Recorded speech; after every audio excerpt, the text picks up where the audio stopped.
جب کوئی دنیا سے جائے تو اس کے پاس کھڑے رہ کر کے پڑھا کرو. اس کو یہ مت کرو کہ کلمہ پڑھ، ایسے مت بولنا، کلمہ پڑھ نہیں بولنا، بلکہ کیا کرنا، اس کے پاس کھڑے رہ کر کے مدھیم آواز سے، زیادہ تیز سے چلا کر بھی نہیں، مدھیم آواز سے پڑھنا. لا الہ الا اللہ محمد الرسول اللہ، لا الہ الا اللہ محمد الرسول اللہ، لا الہ، اس طرح کلمہ پڑھنا کہ مدھیم آواز، چلانا نہیں. وہاں بچہ، وہاں جب کسی کا انتقال ہو تو رونے والا بچہ نہیں ہونا چاہیے، وہاں تیز سے بات کرنے والا کوئی نہیں چاہیے، وہاں بدبو نہیں چاہیے، خوشبو چاہیے، وہاں چلانا نہیں چاہیے، بلکہ وہاں ایک سکون کا ماحول ہونا چاہیے. کیونکہ جب روح کا نکلنے کا وقت آتا ہے، آدمی پہ کیا گزرتی ہے، جس کی روح نکلتا ہے وہی جانتا ہے.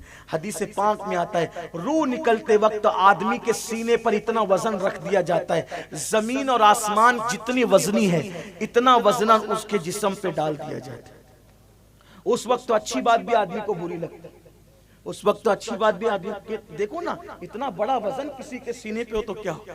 اللہ ایسی منزل سے ہمیں گزرنا ہے. اتنی پیاس لگتی ہے کہ حلق کاٹا ہو جاتا ہے سوکھ کر. اگر 7 سمندروں کا پانی بھی کسی کو پلایا جائے اس کی پیاس کوئی نہیں بجھا سکتا. یہ وقت ہوتا ہے، یہ ٹائم ہوتا ہے، اس منزل سے گزرنا ہے.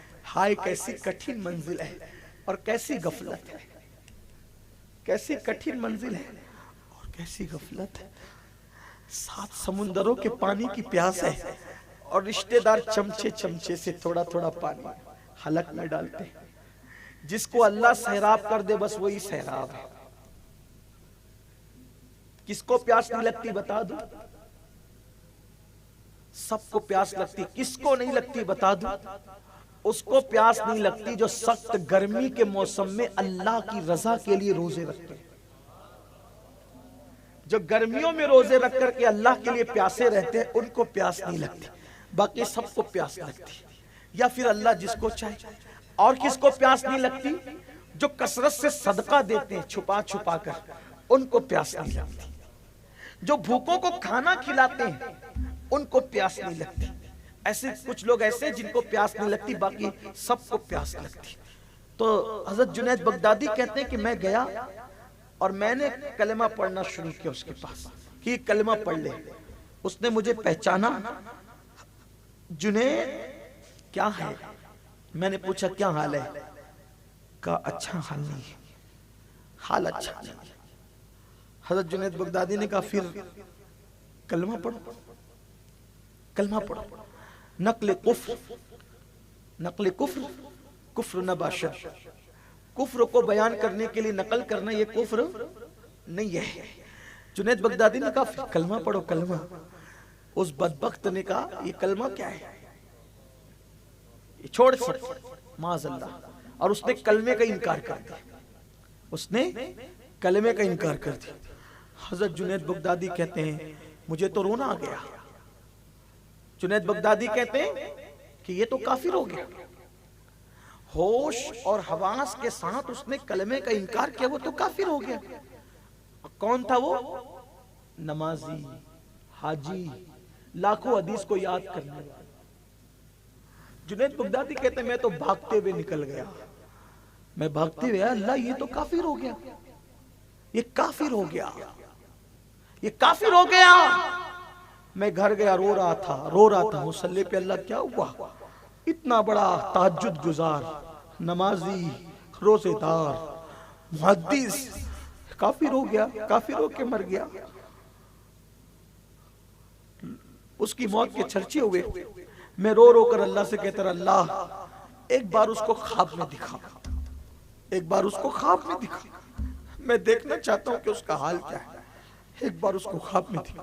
میرے اللہ نے میری دعا سنی اور وہ جو بڑا محدث تھا، لاکھوں حدیثوں کا حافظ تھا، میں نے اس کو خواب میں دیکھا کہ وہ جہنم میں ہے اور اس کے جسم پہ تارکول کا لباس. سمجھا تارکول کس کو کہتے ہیں؟ ڈامر. ڈامر سمجھتے ہیں؟ ڈامر جس کے ڈامر کی روڈ بنتی، ڈامر کے کپڑے اس کو پہنائے گئے، جہنم کا ڈامر. اور اس کا پورا بدن جہنم میں جلایا جا رہا ہے، چلا رہا ہے. میں نے کہا اللہ کے بندے تو تھا بڑا نیک، تو تھا بڑا پارسا، تو تھا بڑا متقی، پرہیزگار تھا، تو کیسے کافر ہو کے مرا؟ ارے اگر کوئی گنہگار ہو کے مرے تو وہ جہنم سے نکالا جائے گا، پھر جنت میں لایا جائے گا. لیکن کوئی کافر ہو کے مرے تو ہمیشہ وہ جہنم میں رہے گا، اس کا ٹھکانہ جہنم میں رہے گا، وہ کبھی جنت میں نہیں جائے گا، ہمیشہ اس کا ٹھکانہ جہنم ہے، ہمیشہ ہمیشہ۔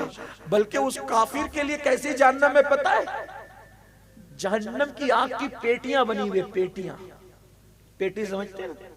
ایک پیٹی اس کے اندر، ایک پیٹی اس کے اندر، ایک پیٹی، ایسے آگ کی کئی پیٹیاں ہیں، اس میں اس کو ڈال کر کے لاک لگا دیا جائے گا، ایسے وہ جہنم میں رہے گا۔ اللہ علیہ باللہ، الامان الامان الامان۔ لوگ کہانی قصہ سمجھتے، لوگ ہنسی مذاق سمجھتے۔ تو پوچھا کہ تو اتنا بڑا ہو کر کے جہنم میں کیسے پہنچا؟